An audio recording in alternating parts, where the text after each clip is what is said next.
go through all the facility and take out anything that may have been left by previous occupants, or whether it's idolatrous symbols or leavened bread or crackers or anything else that weren't cleaned out in preparation for us, because we always seem to find a few items.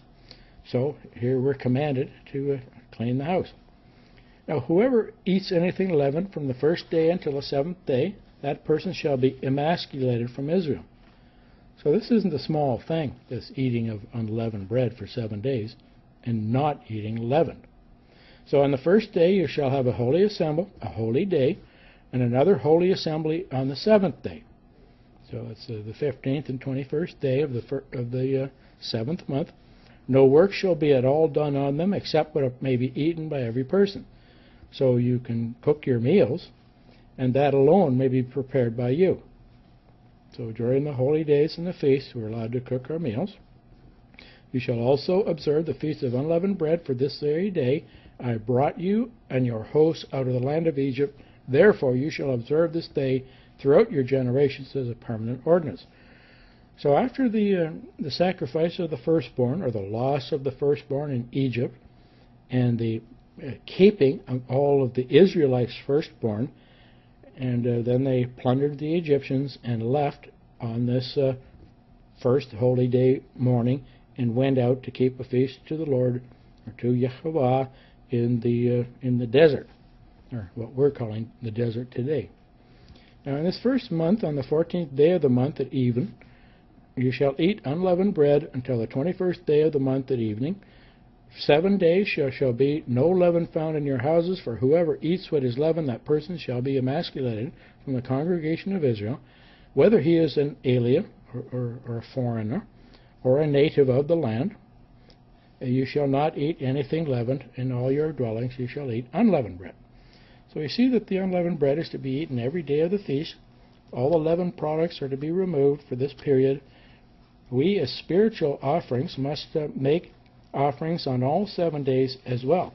So it's not just a pre-feast offering. You are to be an offering for all of the days.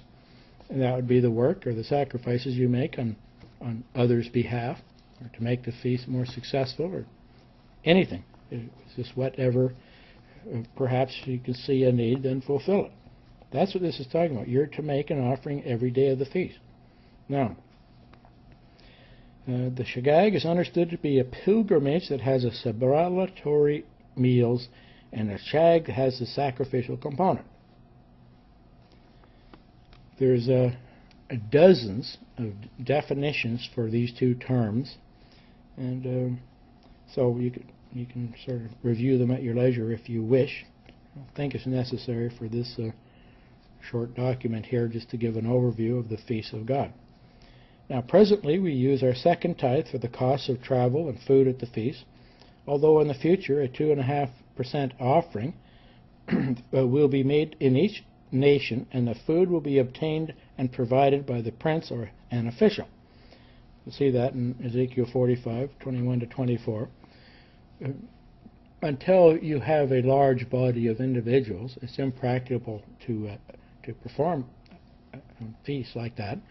So this 2.5% is an offering that will be required in the future, and we don't make that offering today. We generally pay for all the costs out of our second tithe, and there hasn't been a problem with that. There would be a very large problem for administrative purposes with a smaller group. So we will all meet with God by the appointment there at the feast in the appointed place and way. Hezekiah, we have a reference to the 13th day self-preparation required, which required, that is, the Cohens and Levites failed to honor. And that's that whole section in 2 Chronicles, and you have to read all of chapters 29 and 30 to get the whole feeling for what's being discussed here. And it's quite remarkable. You know, the priests failed in their job. They didn't clean the temple. They didn't even sanctify themselves. They didn't clean themselves up. And the Levites did some of the job with the sacrifices for them. So you can imagine the Levites are fulfilling the function here, which in practical application, protected the Cohens, probably kept them alive.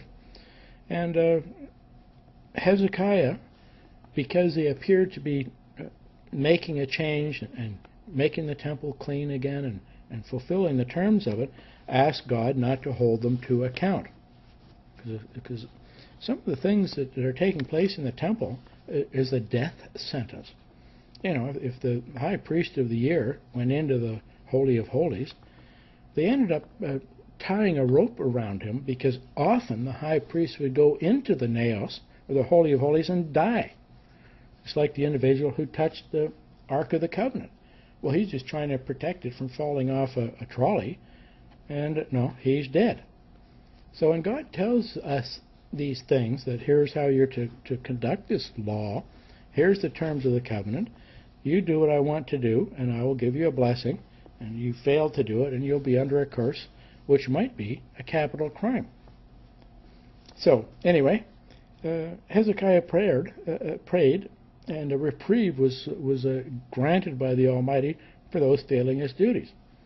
Now, the Levites' prayers were heard and actually fulfilled the duties of the negligent priests.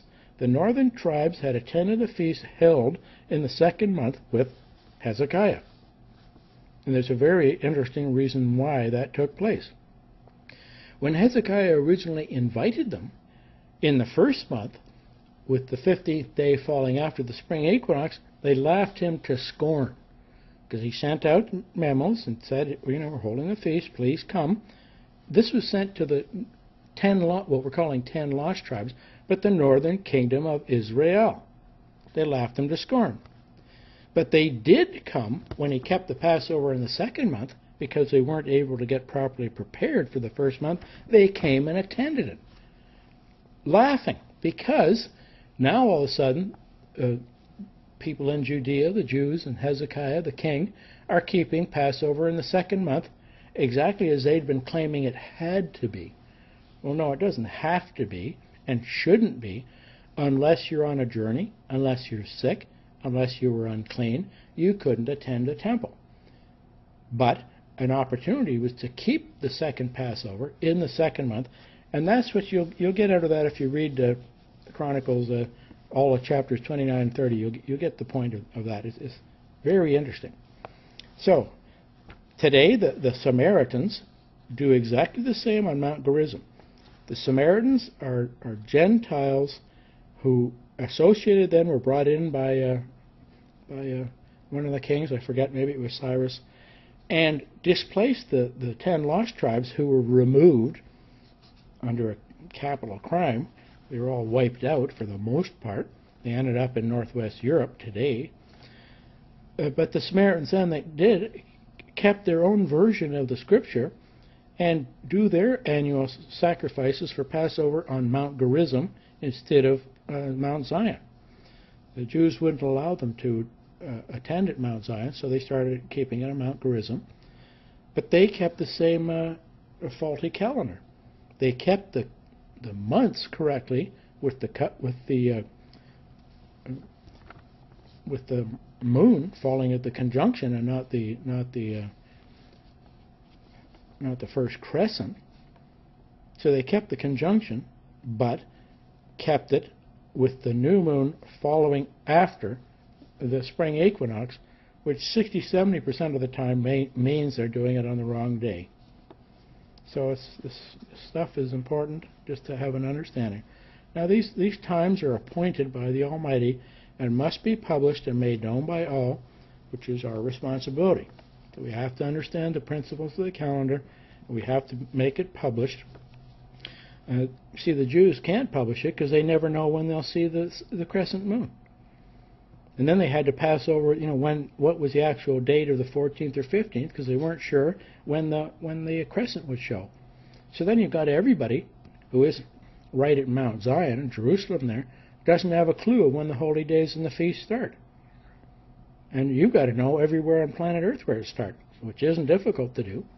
If you keep the moons according to the conjunction. So anyway, these times must be published and known to all. Exodus